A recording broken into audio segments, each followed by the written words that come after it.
Hey everyone, I hope you are doing fantastic. I am so beyond excited about these cards. I am going to show you how to make these backgrounds with Distress Oxide inks. They are so easy. I'm going to also show you how to take the scraps from those and make what I'm calling a bonus card. I fell in love with these My Favorite Things swimming pools with the pouches and the Birdie brown girls drinking their drinks, sitting on their inner tubes, and I have a bunch of girlfriends that I want to send them to. So I think I made about 12 cards, and I'm so excited to share them with you. This card below is the bonus card that I made when I did all of the backgrounds. I cut 1/4 inch off of each side. I cut 1/4 inch off the long sides first, and then I made this background, and I will show you that. That'll be near the end of the video, so stay tuned. Let's get started. So I started with these 4 Distress Oxide inks, and I put it on my craft mat, which is, you can see, well loved and stained. I'm using the Tim Holtz alcohol ink cardstock, and it's gloss.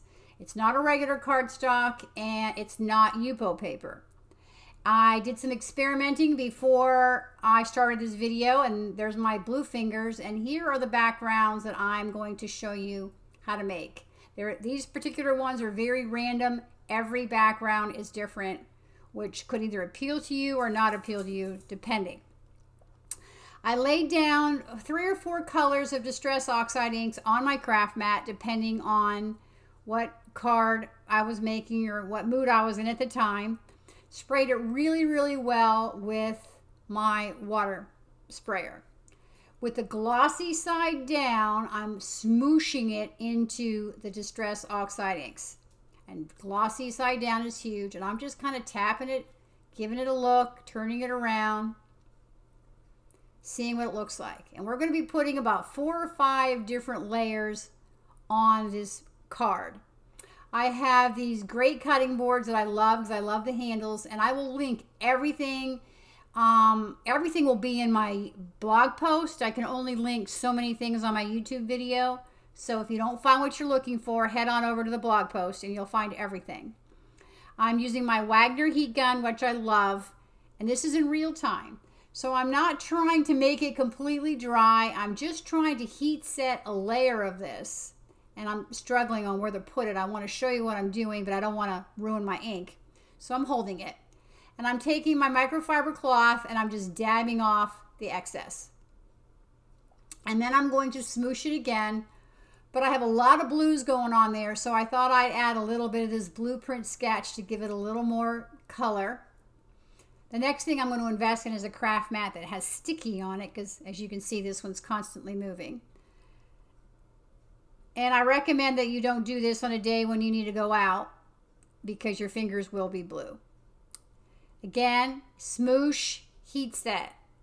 And not getting it completely dry. I'm just trying to set the layer down below.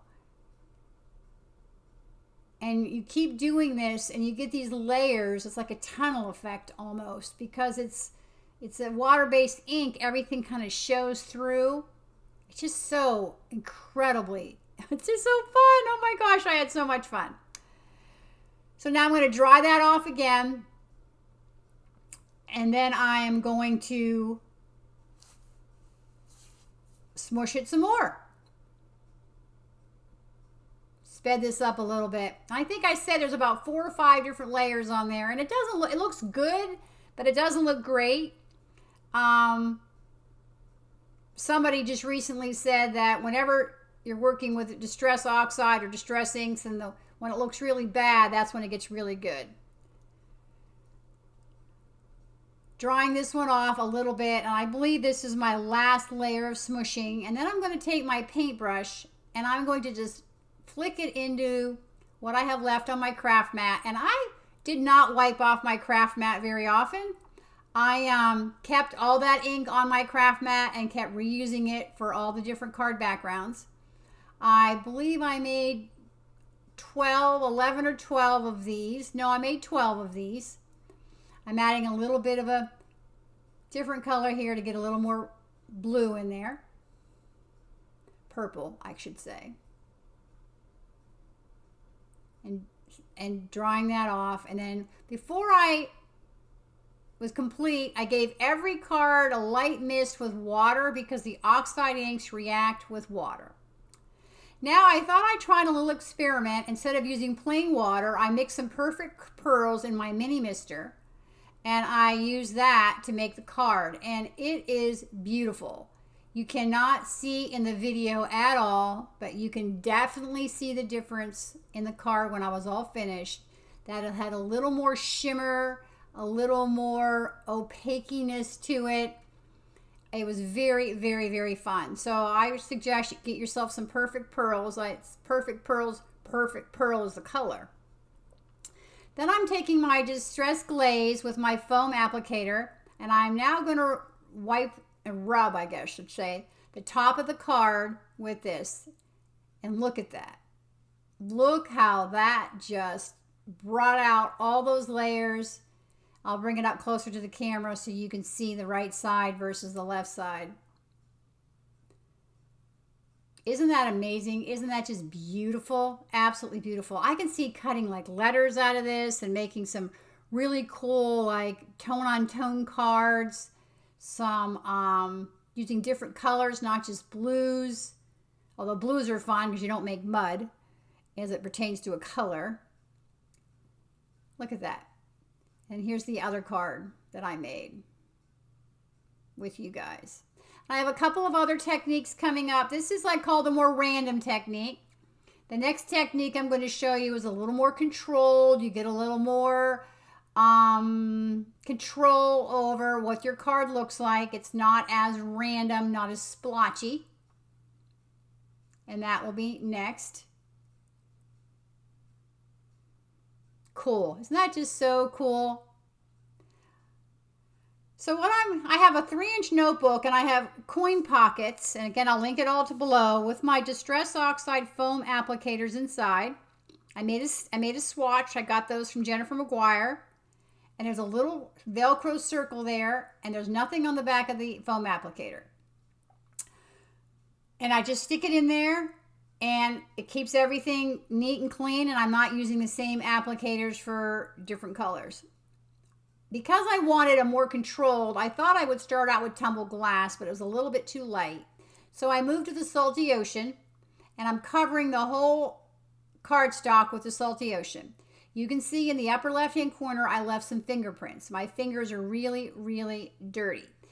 It did not matter because it was all random anyhow, but if you don't want fingerprints, then make sure you use a piece of cardstock or something to when you hold your cardstock down so you're not putting fingerprints in it.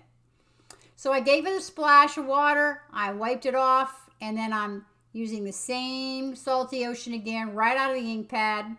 Because the cardstock's wet, it's moving around really, really swooshy, smooshy, if you want to, that's such a word. Sprayed it again, heat setting it again, and again, I think I do this about 4 or 5 times.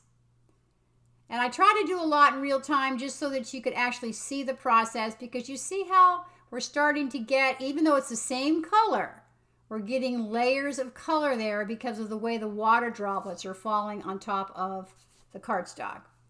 I'll finish this one up with some splatters of paint as well. And then I will put microglaze on top of this one. Definitely not as random. I like both equally as well.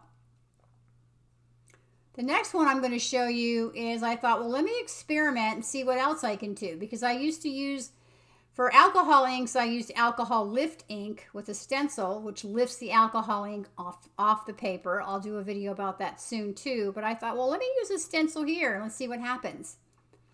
So I grabbed the Tim Holtz Splat Box and my Pixie Spray, and I'm spraying the back of the stencil with this Pixie Spray. And I use this Pixie Spray all the time for my stencils because it really helps it adhere, keeps the ink from getting down underneath the little crevices.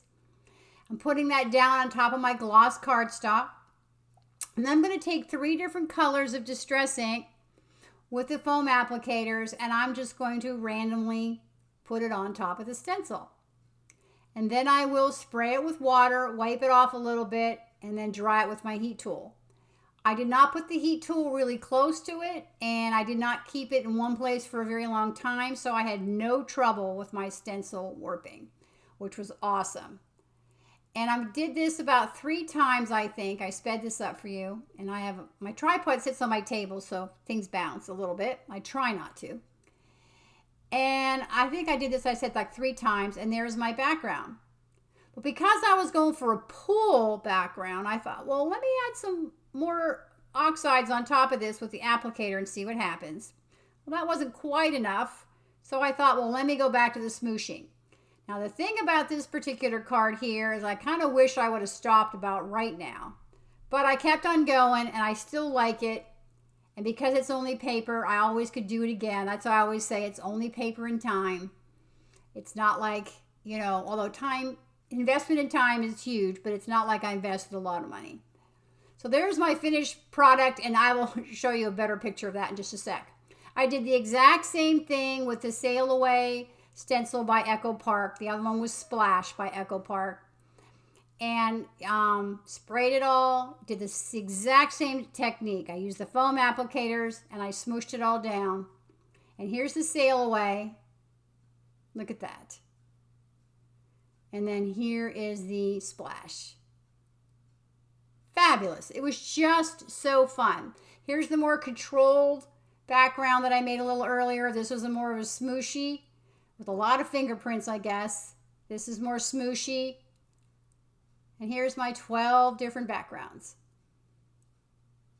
So again, I went and cut these down to 3 3/4 by 5, and I cut off the long side first. So now what I'm going to do is I'm going to make the background. Like pools are typically surrounded by stone or stone or concrete or something like that. So I had this amazing Simon Says Stamp grid stencil, and I used Simon Says Stamp fog ink on here.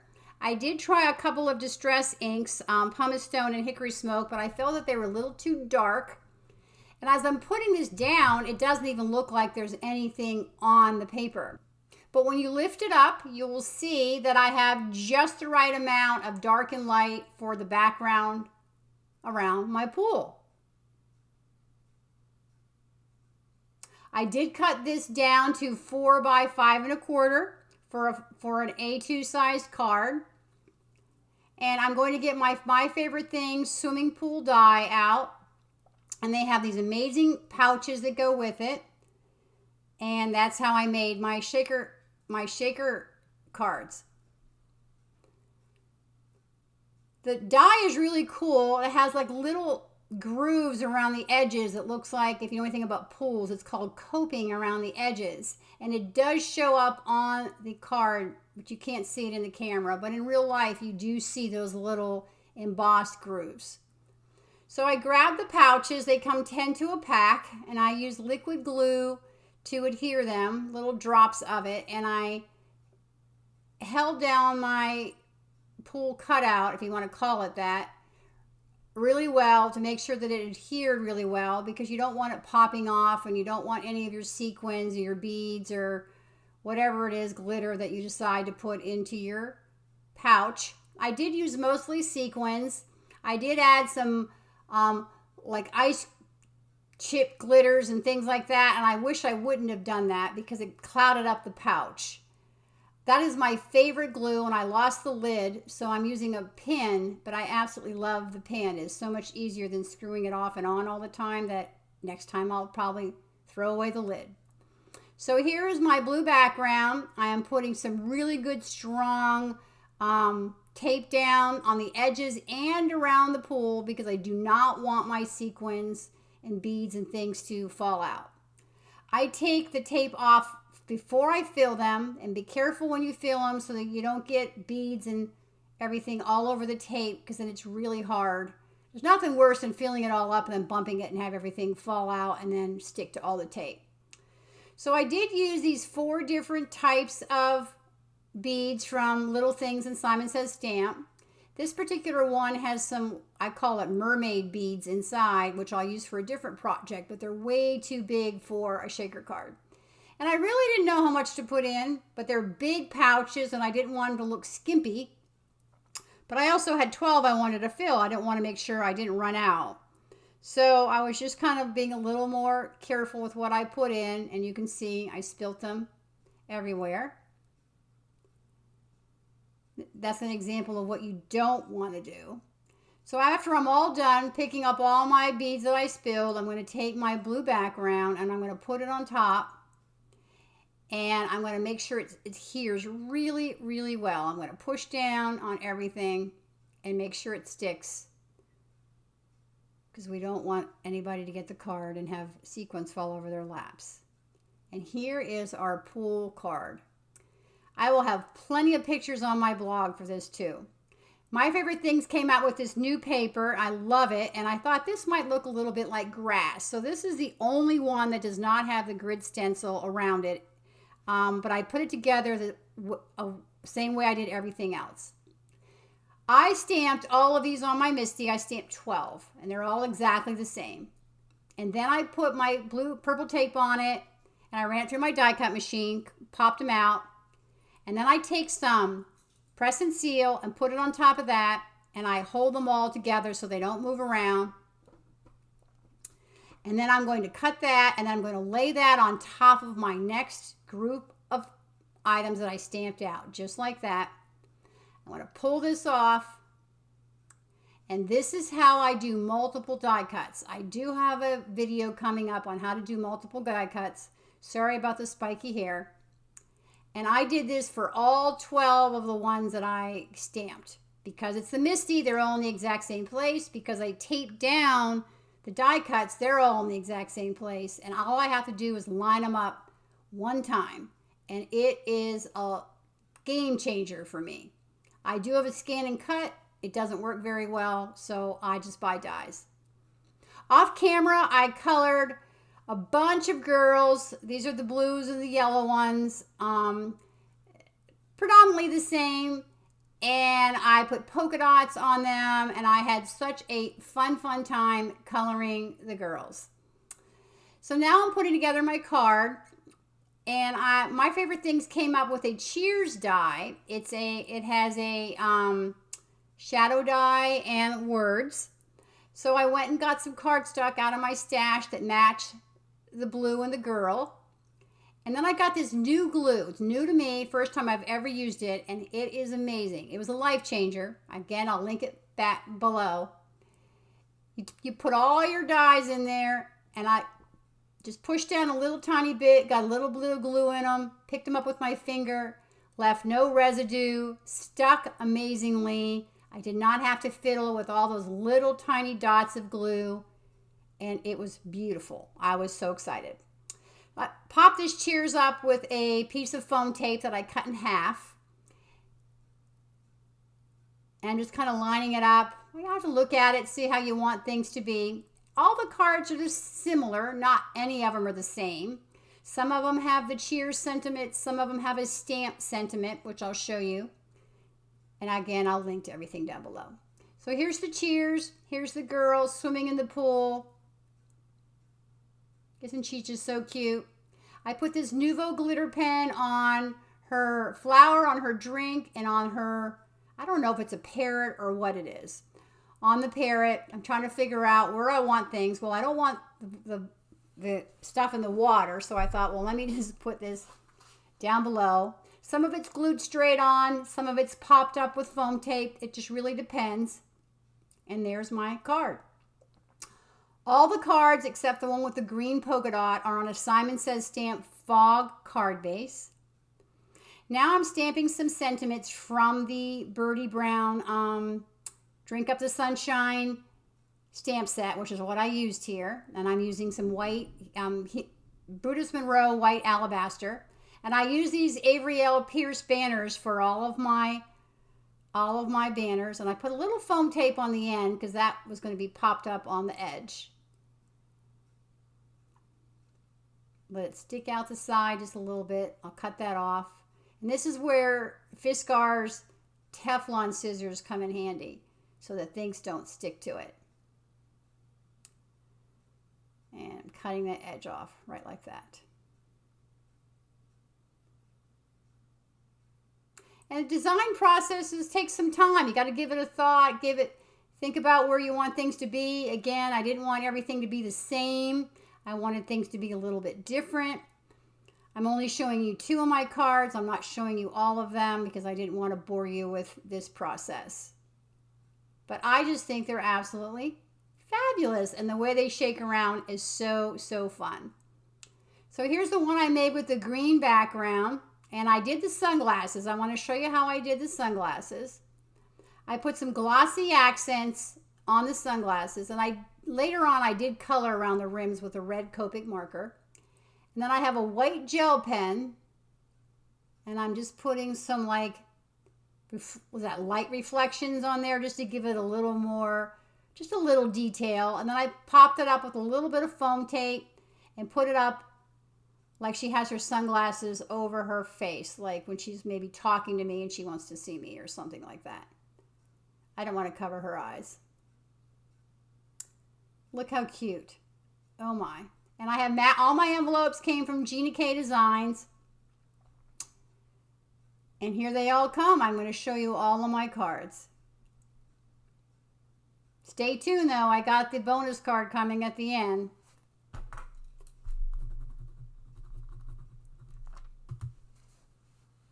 That with the green. We got the lavender, the backgrounds. I'm so excited that they look like pools, in my humble opinion, and they weren't that hard to make. This is the one that I used the stencil on. They were just so, so fun. And my girlfriends are probably all wondering who's going to get a card. And here's my last 2.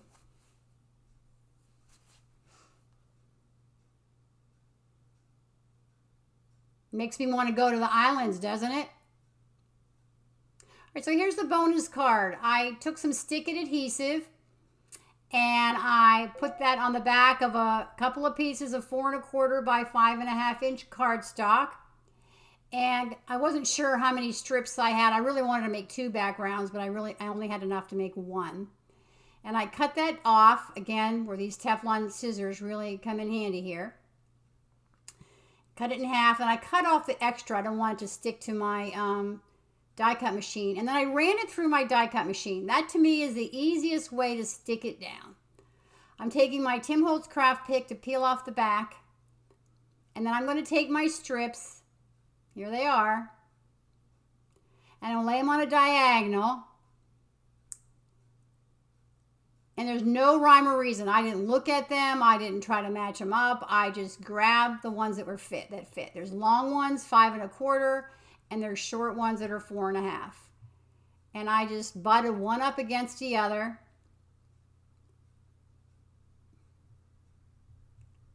Left no space. Made sure they overhung the edges. And then when I was all done, I cut off all the edges. And I kept the longer pieces because I was able to put together about a half a card out of what I had left over, which I'll use for a die cut or something like that. And just turn it over backwards and cut off all the extra. And then what I did is I took a Simon Says stamp wonky rectangle die, and I cut this down. Now the cardstock I used in the back of this was Nina 110-pound cardstock. In hindsight, I should have used a lighter weight cardstock because that die had a hard time cutting through it. And this is what the Simon Says stamp wonky rectangles look like. I use this particular die cut all the time.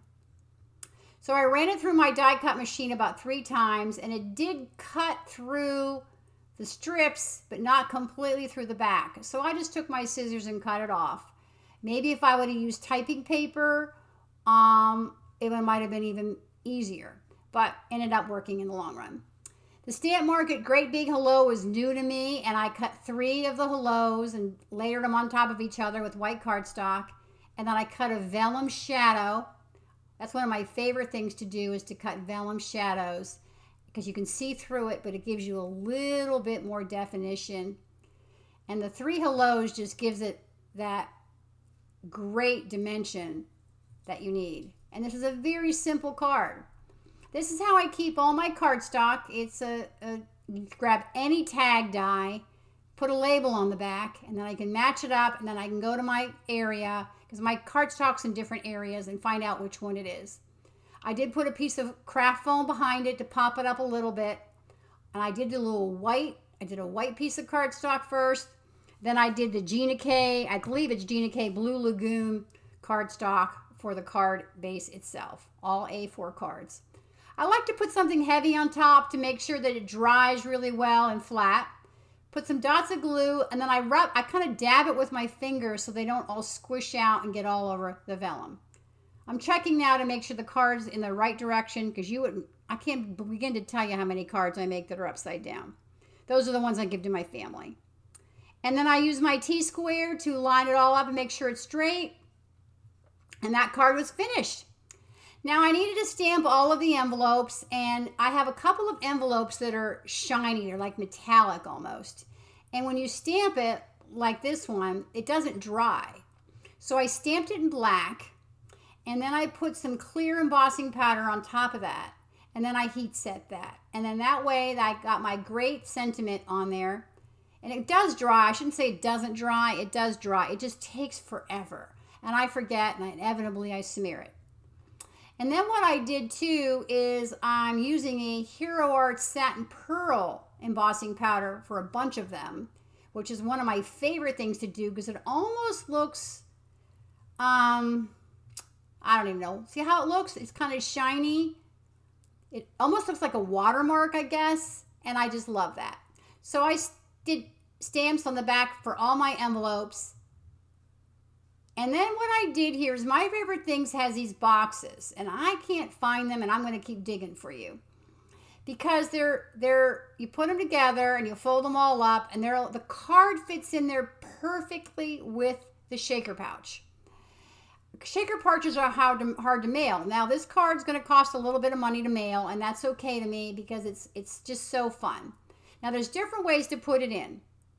You can put it in so the envelope faces, the card faces out, and the envelope faces you, and you can write on the envelope inside before you put it in. And I will seal this shut with washi tape. I don't know why it's upside down.